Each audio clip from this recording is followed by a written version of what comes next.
भगवान विष्णु के पास गए और प्रणाम करते हुए बोले, भगवान, मुझे सत्संग की महिमा सुनाइए। भगवान मुस्कुराते हुए बोले, नारद, तुम यहां से आगे जाओ, वहां इमली के पेड़ पर एक रंगीन प्राणी मिलेगा। वह सत्संग की महिमा जानता है, वही तुम्हें समझाएगा। नारद जी खुशी खुशी इमली के पेड़ के पास गए और गिरगिट से बातें करने लगे। उन्होंने गिरगिट से सत्संग की महिमा के बारे में पूछा। सवाल सुनते ही वह गिरगिट पेड़ से नीचे गिर पड़ा और छटपटाते हुए प्राण छोड़ बैठा। नारद जी आश्चर्यचकित होकर लौट आए और भगवान को सारा वृत्तांत सुनाया।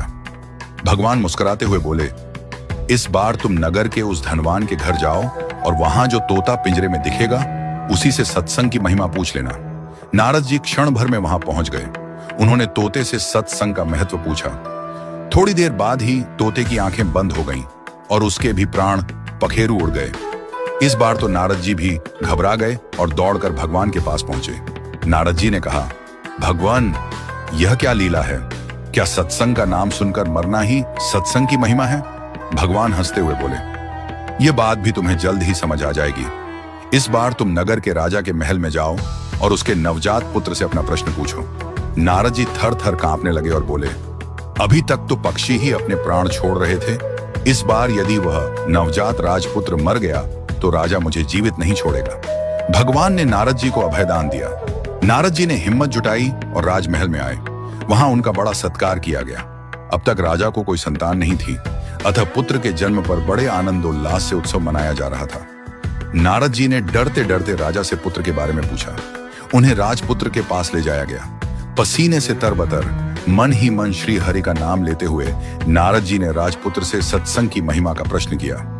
नवजात शिशु हंस पड़ा और बोला, महाराज, चंदन को अपनी सुगंध और अमृत को अपने माधुर्य का पता नहीं होता। ऐसे ही आप अपनी महिमा नहीं जानते, इसलिए मुझसे पूछ रहे हैं। वास्तव में आपके क्षण भर के संग से ही मैं गिरगिट की योनि से मुक्त हो गया। आपके दर्शन मात्र से तोते की क्षुद्र योनि से मुक्त होकर इस मनुष्य जन्म को पा सका। आपके साथ थोड़े से समय के सत्संग से मेरी कितनी ही योनियां कट गईं और मैं सीधे मानव तन में ही नहीं पहुंचा, अपितु राजपुत्र भी बना। यह सत्संग का ही अद्भुत प्रभाव है। हे देव, अब मुझे आशीर्वाद दें कि मैं मनुष्य जन्म के परम लक्ष्य को पा सकूं।